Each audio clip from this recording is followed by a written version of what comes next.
श्री सीताराम महाराज जी को प्रणाम। भाद्र पूर्णिमा है,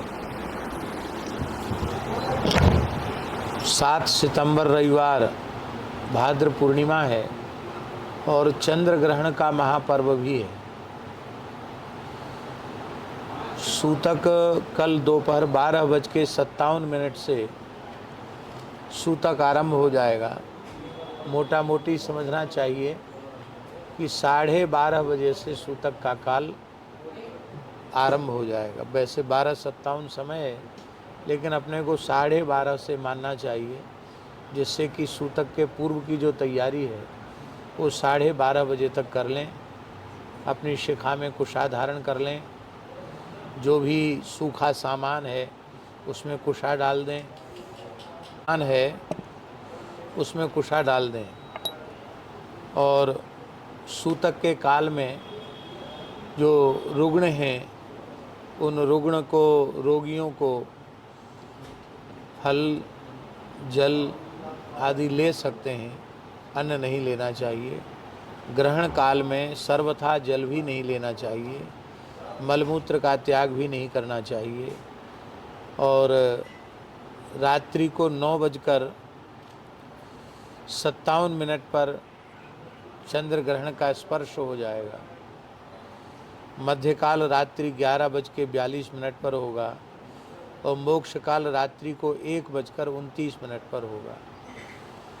तो ग्रहण के स्पर्श से अर्थात रात्रि को 9:57 से रात्रि को 1:29 तक एक आसन से बैठकर अपने गुरु मंत्र का जप करना चाहिए।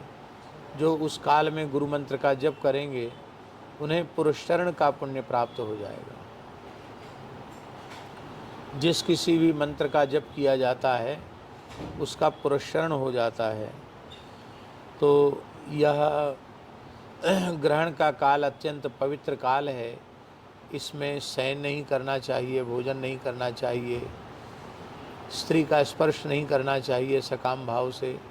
स्त्री हो पुरुष हो सबको सावधान होकर के साधन करना चाहिए, क्योंकि ग्रहण काल का पुण्य अक्षय होता है। सर्वम गंगा समम तोयम सर्वे व्यास समा द्विजा। सारा जल गंगा जल के तुल्य हो जाता है और सभी ब्राह्मण वेदव्यास के तुल्य होते हैं। इसलिए स्पर्श के काल में पूरा सिर से स्नान करना और मोक्ष के काल में सिर से स्नान करना, आवश्यक हो तो मध्य में भी स्नान किया जा सकता है।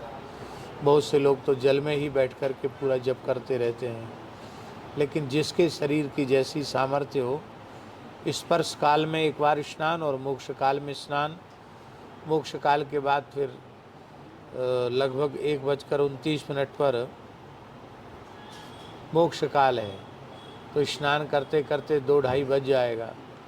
फिर ब्रह्मवेला आ जाएगी, तो अपना नित्य नियम शुरू कर दें और नित्य नियम के बाद फिर ठाकुर जी की सेवा पूजा सवेरे 4-5 बजे ठाकुर जी की सेवा पूजा शुरू कर दें। शयन नहीं करना चाहिए। उत्तम पक्ष यही है कि ग्रहण के मोक्ष स्नान के बाद शयन नहीं करना चाहिए। शयन करेंगे तो फिर दूसरे दिन चढ़े तक सोएंगे, तो किया कराया सब गुड़ गोबर हो जाएगा। इसलिए फिर रात्रि को शयन नहीं करना चाहिए। 1:30 बजे के बाद स्नान करके अपना नित्य नियम करके, क्योंकि ग्रहण के बाद बहुत कुछ आवश्यक शुद्धि भी होती है। कपड़े धोना, धुलाई, सफाई सब होता है कार्य, यज्ञोपवीत बदलना। फिर भगवान का अपना नित्य नियम करते करते भगवान के उठाने का समय हो जाएगा। 3 बजे से भगवान की 4 बजे से सेवा शुरू कर दें। प्रेम से भगवान की सेवा करें। जिनको आवश्यक हो शरीर की दृष्टि से वो दिन में मध्याह्न में 1 घंटे 1.5 घंटे सो लें, पर्याप्त है। तो ये ग्रहण का काल व्यर्थ नहीं करना चाहिए। ग्रहण की सूचना। धन्यवाद। श्री सीताराम जी की कृपा बनी रहे। कृपया लाइक, शेयर और सब्सक्राइब करें।